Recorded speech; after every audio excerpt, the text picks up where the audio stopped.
Good evening, good afternoon, जो भी सारी गुड है अपने, तो कोई समस्या ही नहीं। भारत का भूगोल चल रहा था। अच्छा, ऑफर ऑफर का हमें सिर्फ बहाना चाहिए, बस। तुम्हें तो बात करने का सिर्फ बहाना चाहिए, वैसे हमें ऑफर का सिर्फ बहाना चाहिए। जन्माष्टमी का ऑफर चल रहा था, लास्ट दिन है, और जिसको लेना, क्योंकि भर्तियां तो देखो आने वाली है, सीईटी हो कोई भर्ती हो, सेपरेट मिल जाता है, अलग से मैटर मिल जाता है, पीडीएफ मिल जाती है, अच्छी कंटेंट मिल जाता है। तो वो चीजें यूट्यूब पे तो अपना चल ही रहा है, देखो ये तो है ही। तो अच्छा, अपने को भारत का भूगोल आज पढ़ना है। भारत का परिचय हम पढ़ चुके हैं। हाँ सर, भारत को परिचय आप पढ़ लियो और ठीक ठाक पढ़ लियो।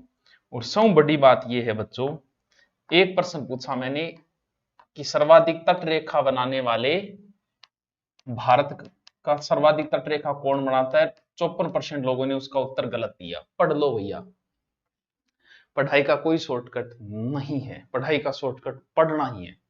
एक बार डिटेल से पढ़ लो, उसके बाद जरूरत नहीं। फिर आप ऑब्जेक्टिव निकालोगे तो 20 ऑब्जेक्टिव निकाले, 1% ऑब्जेक्टिव ऐसा आएगा जो भौतिक प्रदेश का था ही नहीं, तो आपके दिमाग में अटक जाएगा। अब भौतिक प्रदेश डिटेल से पढ़ा नहीं, ऑब्जेक्टिव निकाल रहे हो, तो उसका कोई औचित्य नहीं है, मत निकाला करो, कोई फायदा नहीं होगा। इससे लगेगा कि मेरे याद हो रहा है, दरी भाई दो को नहीं मेरे को। इसलिए पहले टॉपिक पढ़ो, फिर उसके ऑब्जेक्टिव निकालो। भारत का भूगोल में अगर आप क्वेश्चन कर पाते हो तो औरों से बहुत आगे चले जाते हो। राजस्थान लोगों ने रट रखा है, 10-10 साल से रट रहे हैं, 5-5 साल से रट रहे हैं, लेकिन भारत का भूगोल को जल्दी से टच नहीं कर पाते, ना कोचिंगों में करवाते हैं, ना यूट्यूब पे ढंग का कंटेंट मिल पाता है। तो इसलिए ये भी हमारे लिए जरूरी प्रश्न तो रहेगी, और एक एक प्रश्न का महत्व है ही। तो ज्ञान ना जाड़िया टॉपिक रहा। भौतिक प्रदेश हम राजस्थान का पढ़ चुके हैं। राजस्थान के 4 भौतिक प्रदेश का मतलब जिस जहां पर एक ही चीज पाई जाए। आपको पता है सबसे नीचे वाले भाग को क्या बोलते हैं? जहां आप रहते हो, सर में मैदान में रहा, मैदान थोड़ा सा अगर ऊपर उठ जाता है तो उसे कहा जाता है पठार। पठार अगर थोड़ा सा ऊपर उठ जाता है तो उसे कहा जाता है पहाड़ियां, और पहाड़ियां अगर थोड़ी सी ऊपर उठ जाती है तो उसे कहा जाता है पर्वत। ये क्रम होता है। समुद्र में भी ऐसे ही क्रम है, महाद्वीपीय ढाल, गर्त, तो समुद्र में भी ऐसे क्रम होता है। मेरियाना गर्त नाम सुना, वो गर्त वो अंतिम स्थान है, वो सबसे गहरा स्थान। तो वैसे ही मैदान, मैदान की बात करूं तो भारत में लगभग 43% मैदान ही है टावर। अगर मैं बात करूं पठार की तो भारत में लगभग 27% पठार ही है। अगर बात करूं पहाड़ियों की तो लगभग 18.5% भारत, सॉरी राजस्थान नाम आ जाए, भारत में पठार है, और लगभग 10% जो है वो राजस्थान में पर्वत, सॉरी भारत में पर्वत है। याद करो तो अच्छी बात है, न करो तो भी कोई बात नहीं, क्योंकि हमें क्या पढ़ना है? भौतिक प्रदेश पढ़ना है। और मैं एक बात पहले बता चुका हूं, भौतिक प्रदेश का मतलब यह है कि पूरे भारत को हम एक साथ नहीं पढ़ रहे हैं, अलग अलग। जहां जहां पहाड़ियां हैं हमने उसको एक अलग भौतिक प्रदेश नाम दे दिया, जहां मैदान है उसको अलग भौतिक प्रदेश बना दिया, जहां पठार है उसको अलग भौतिक प्रदेश बना दिया, जहां पर्वत है उसको अलग बना दिया। पर्वत पर्वत एक साग पटांगा ही खातर भी भौतिक प्रदेश को नाम दे दियो हिमालय। मैदान को दे दियो उत्तर का मैदान। गठे सिर्फ द्वीप ही पढ़ना है, इसलिए हमने एक अलग भौतिक प्रदेश दे दिया द्वीप। कहीं तट रेखाएं पढ़नी है तो तटीय। भारत को 1964 में एसपी चटर्जी ने भारत को 4 भौतिक प्रदेशों में बांटा था। सर कौन कौन सी? देखो, एक जैसी चीज ही भौतिक प्रदेश है, बस सीधे याद रखो।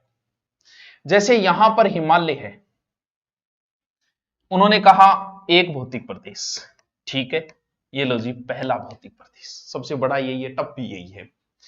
फिर यहां पर इनकी नदियां आती हैं, हिमालय की ये नदियां नदियां नदियां नदियां, नदी बोली समंदर से, ये लो, ये जो है वो है मैदान। नदियां जहां होगी वहां मैदान, किस दिशा में? उत्तर, इसलिए इसका नाम दे दिया उत्तर का मैदान। ये लो जी दूसरा भौतिक प्रदेश। ये देखो, ये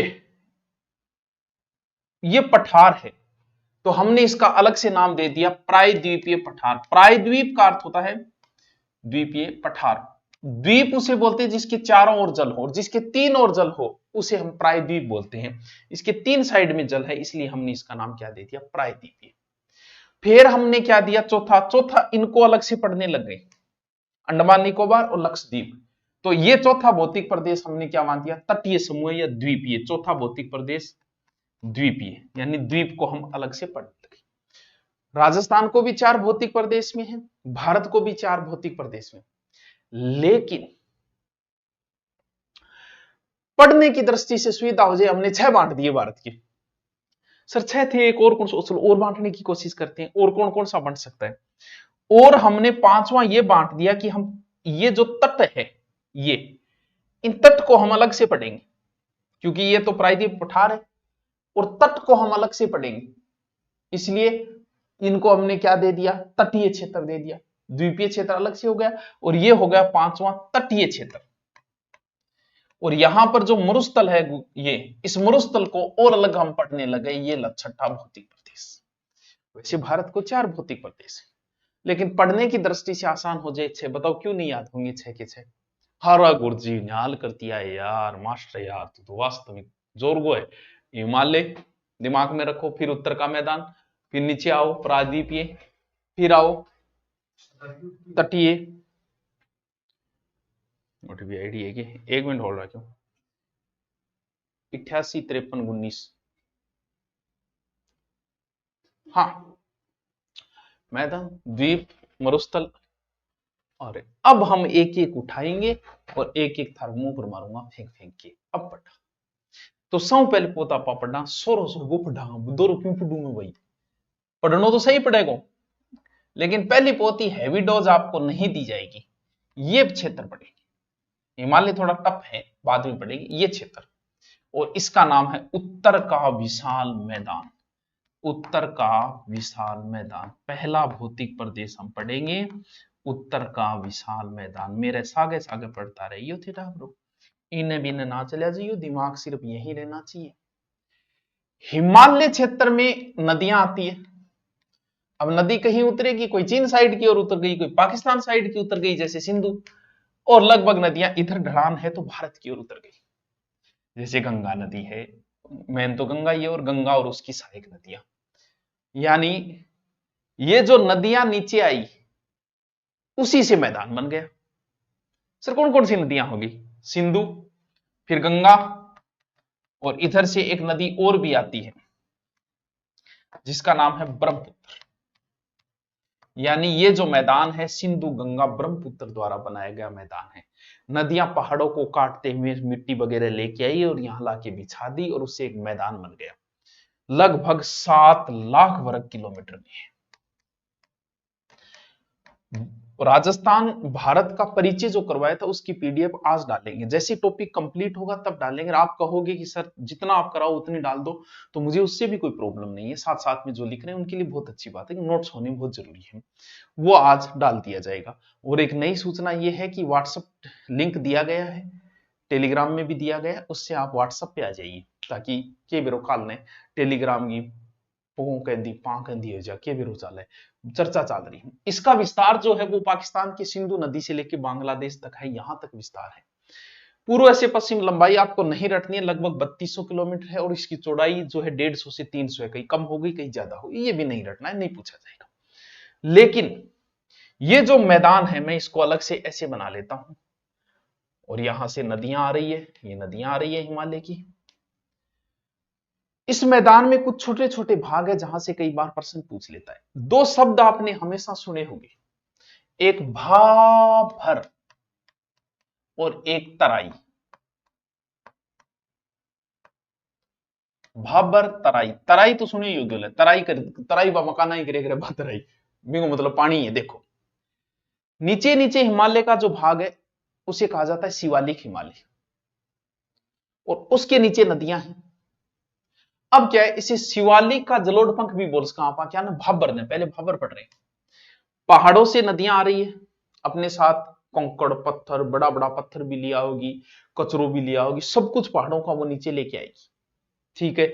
और यहां पर उसने जमा दिए एलो पत्थर, कंकड़ पत्थर वगैरह, सो बड़ा बड़ा ठाड़ा ठाड़ा पत्थर भी है, ठीक है। 8 से 10 किलोमीटर चौड़ाई में नदियां, जस्ट नदी नीचे उतरी पगा में, पगांग मतलब हिमालय का पग, शिवालिक, तभी तो इसे शिवालिक जलोढ़ पंख नाम दिया गया। पगाम आइए, हिमालय नदी उतरता है, हिमालय का पगाम आ गई नीचे, चोटियों चाली पगाम आ गई, तो कंकड़ पत्थर बजरीर वह चीजें ले गया होगी। अब जी बजरीर कंकड़ पत्थर आयो, आता ही नदी को पानी दिखना ही बंद हो गया, क्यों? कंकड़ पत्थर बाम हो गयो। खेती कर सकांगे बहुत मुश्किल काम है। यानी भाबर किसे बोला जाता है? शिवालिक के जस्ट नीचे का जो भाग है जहां कंकड़ पत्थर वगैरह नदियां जहां लुप्त हो जाती है, दिखती नहीं है, उस क्षेत्र को क्या कहा जाता है? भाबर कहा जाता है। अब जैसे इस भाबर भाग को पार करे, क्यों? क्योंकि हिमालय से स्पीड से नदियां कंकड़ पत्थर हटा दिया, लेकिन नदी तो फिर आगे जाएगी इन कंकड़ पत्थरों को पार करते हुए। जैसे ही आगे निकली, पाछी दिख आ रही गंगा, कोसी, गंडक से आ रही नदियां। ये भी जो है भाबर के जस्ट दक्षिण में, जहां नदियां दिखती है, पानी पानी तराई क्यों करी? जब पानी हो, जहां नदियों का पानी दिखना शुरू हो जाता है, जल दिखना शुरू हो जाता है, उस क्षेत्र को क्या कहा जाता है बच्चों? तराई। कई बार यहां से प्रश्न पूछ लेते हैं, ऐसे पूछा जाता है कि भाबर के दक्षिणी भाग को क्या कहा जाता है? ऐसे उठपटांग सा बनाता है और बनाए भी ऐसे क्वेश्चन।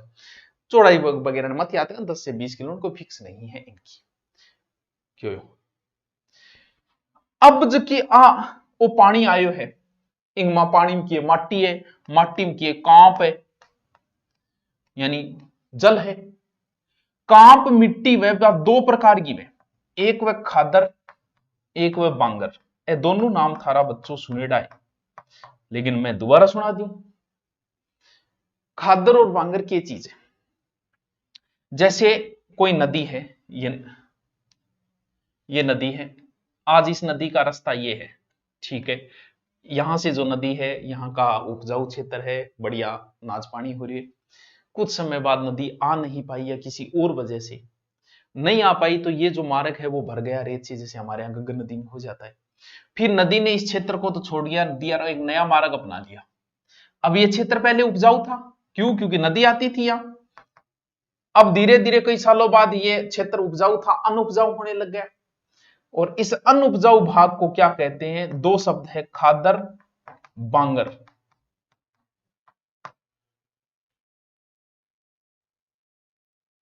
खादर बांगर, पहले खादर होगी तभी बांगर होगी। पहले खादर नाम लेना है, फिर बांगर। बांगर हो गया क्या? की गोनी बांगर है एकदम, आपने क्षेत्र है बांगर की गोनी। नदी द्वारा लाई गई उपजाऊ मिट्टी जो पहले थी उसे खादर कहते हैं। जो उपजाऊ मिट्टी है, जल है, अच्छी जलोढ़ मिट्टी है, बढ़िया उपजाऊ लाग रहे है, नदियां में पानी है, धीरे धीरे नदी चेंज होगी, माटी खराब होगी, बिन के बोल देंगा बांगर होगी भाई जी। पुरानी काम मिट्टी को बांगर से खादर। क्या बात है सर, क्या बात है, क्या बात है नी जट्टी, क्या बात है। अरे हो गयो बाबर नीचे, आगे फिर बाबर के तराई, फिर खादर बांगर क्षेत्र। हमारे यहां भी तो है बांगड़, शेखावाटी क्षेत्र को बोलते हैं ना। अगलो को है आधार को ही 53 12 85 उड़ा रे।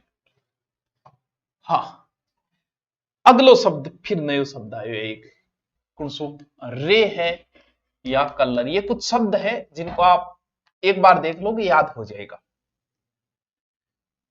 बांगड़ जो क्षेत्र है नहीं, बिम के लोग उपजाऊ करण खातर खराब तो हो रही है वो, और बिन उपजाऊ करण खातर बिंगमा और कृषि करया जाए, और कृषि करया जाए। इतनी कृषि करी के बिंगमा नमकीन परत बन गई ऊपर, और भी नमकीन परत नहीं किए बोला है रे है या कलर बोला जाता है। सफेद परत बिछेगी। हरियाणा और यूपी की कुछ भागों में ऐसा है। भूड़ काट दूं, भूड़, भूड़ क्या है? बांगर क्षेत्र के ऊपर मुलायम मिट्टी की थोड़ी नष्ट हो जाए, और वह मिट्टी थोड़ी कंकरीली होगी, भूमि थोड़ी ऊंची हो जाए, भी नहीं भूड़ बोला। याद करो तो कर लेना, पूछा कभी नहीं। पूछा सिर्फ भाबर और तराई दो ही जाते हैं। और गंगा रामगंगा नदियों प्रवाह क्षेत्र में भूड़ को जमाव बहुत है, मुरादाबाद और बिजनौर के बीच में। याद करो तो अच्छी बात है। अब देखो कहां पहुंची, देखो ये नदियां हैं, यही तो है। चलो दोबारा, ये नदियां हैं। सबसे पहले क्या बताया मैंने? भाबर, फिर तराई, फिर खादर, कुछ बांगर, और फिर नदियां आ गई यहां तक। और लास्ट में क्या होता है कि नदी की स्पीड हो जाती है कम। समुद्र में गिरने से पहले नदी की स्पीड, ये नदी आ रही, नदी की स्पीड कम हो जाती है, नदी का पानी, अब स्पीड कम हो गई तो धीरे धीरे पानी फैलना शुरू हो जाता है ऐसे, यहां यहां फैलना शुरू हो जाए। ये मैथ का है डेल्टा, आकृति हो गई त्रिभुजाकार डेल्टा।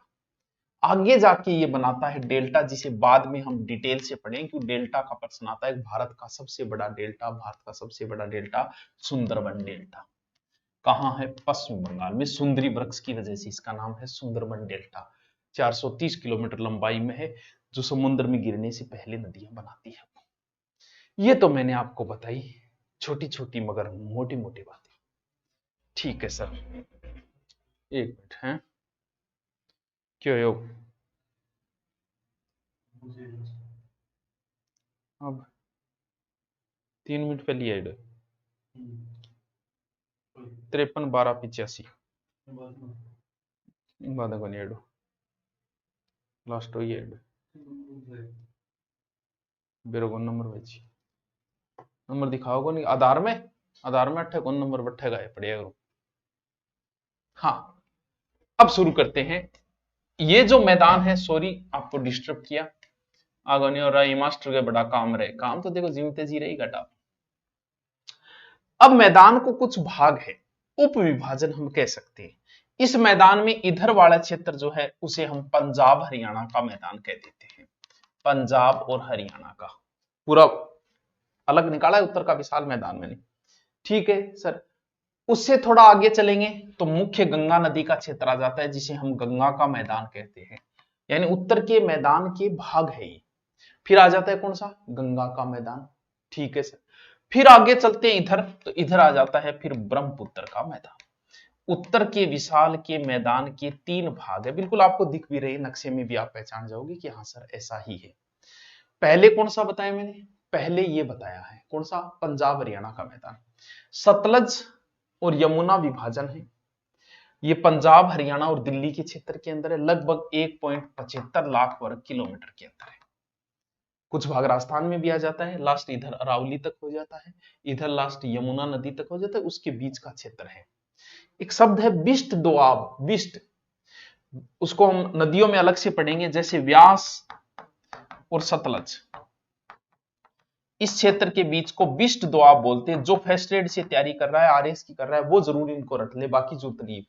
फिर है बारी दोआब, दो नदियों के संगम को दोआब कह सकते हैं, बारी दोआब, जो व्यास और रावी के बीच का है, रावी बारी।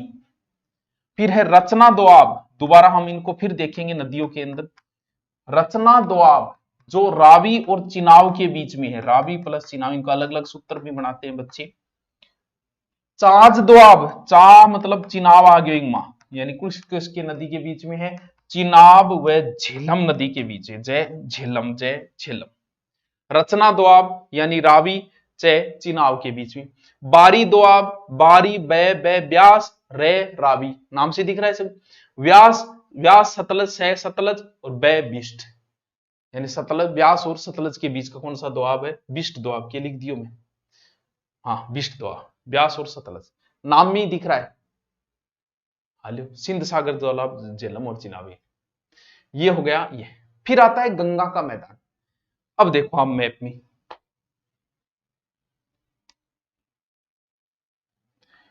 कमेंट ना कर दिए, नक्शा बनाना को नहीं, ठीक है।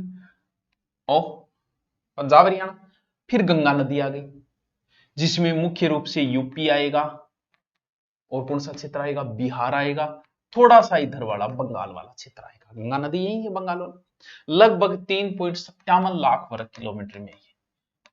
याद करो तो अच्छी बात है, नहीं करो तो कोई बात नहीं। एक शब्द आता है यहां बील, बील मतलब बिल ही है, बिल बिल नहीं बिल। नदियां का पुरानो जो मार्ग भी पानी भरेड़ो रहे बिन बोले। गंगा को जो मैदान है वो इतो बड़ो है कि इन 3 भागों में बांटे है। एक तो उत्तरी साइड में गंगा नदी को क्षेत्र है, एक मध्य में, एक दक्षिण में, यानी गंगा नदी के क्षेत्र को 3 भागों में बांटती है। इतो बड़ो क्षेत्र है, 3 भागों में बांट तो पढ़ने से दो। इसमें उत्तर यूपी वाला क्षेत्र आ जाएगा उत्तरी गंगा में, जिसमें यमुना, गंगा, रामगंगा, सारदी, गोमती, घाघरा आदि नदियां, जिनको नदियां बाद में पड़ेगी। फिर बीच वाला, जिसमें उत्तरी बिहार और पश्चिमी यूपी क्षेत्र आता है, मुख्य रूप से यूपी और थोड़ा सा बिहार का क्षेत्र। घाघरा, गंडक, कोसी नदी है, कोसी नदी बदनाम नदी है, उर्फी जावेद से भी ज्यादा, सनी लियोनी भी ज्यादा आहल है। बदनाम नदी क्यों, क्योंकि ये परेशान बहुत करती है, बिहार का शोक बोला जाता है इसे, कोसी नदी को। वो क्षेत्र आ जाता है यहाँ, जो उपजाऊ मैदान है। यहाँ गोखरू झीलें बन जाती है। सर गोखरू झील कौन सी है, नदी यहां चल रही है यहां, ठीक है। अब के ओ क्षेत्र यहाँ चालू हो और ओ क्षेत्र ऊपर उठना चालू हो, ओ फिर यहाँ हो ओ थोड़ा ऊपर उठ्यो, ओ फिर यहाँ करता हो तो ओ क्षेत्र मिल गयो। नदी बोली इन्ने मैं इन्ने गेड़ो दे के आऊंगी कि मेरे तो स्टैंडर्ड में अटकर उठ जाऊंगी, और ओ एक के बन गयो झील टाइप, जिन्हें गोखरू झीलें कह देते हैं, जो इस क्षेत्र में कई जगह झीलें पाई जाती है। फिर निम्न गंगा क्षेत्र जो पश्चिम बंगाल का डेल्टा क्षेत्र आता है इस बस। फिर आता है इधर वाला जो आपको बताया ब्रह्मपुत्र, ये असम वाला क्षेत्र, असम घाटी कह सकते हैं। यहीं पर ये नदी जो है एक द्वीप बनाती है। सर नदी द्वीप क्या बनाओगी, जिसको हम ब्रह्मपुत्र के अंदर फिर दोबारा पढ़ें, जैसे आ नदी है, ठीक है, कौन सी, ब्रह्मपुत्र, ठीक है जी। आगे अठे कोई पहाड़ आ गयो, छोटो कोई पथरीलो क्षेत्र आ गयो जो नदी काट कोन पाई, तो नदी के करियो इनकर आई और इनकर आई और पाछी जागे और मिलगी और जाल लाई। अब ये क्षेत्र तो कटता गया, ये क्षेत्र बीच में ऊपर उठता गया, पथरीला क्षेत्र था, ये द्वीप बन गया और इस द्वीप का नाम है मांजुली द्वीप। बहुत इंपॉर्टेंट है, क्यों, क्योंकि नदी द्वारा बनाया गया विश्व का सबसे बड़ा द्वीप है ब्रह्मपुत्र नदी, मांजुली द्वीप। ये लो जी, उत्तर का विशाल मैदान हमने आज कंप्लीट किया। भौतिक प्रदेश पढ़ा, उत्तर का विशाल मैदान पढ़ा, एक पढ़ लिया। अब धीरे धीरे आगे वाला हम पढ़ेंगे, इसी आराम से देखिएगा और पीडीएफ भी आपको मिल जाएगी। Thank you.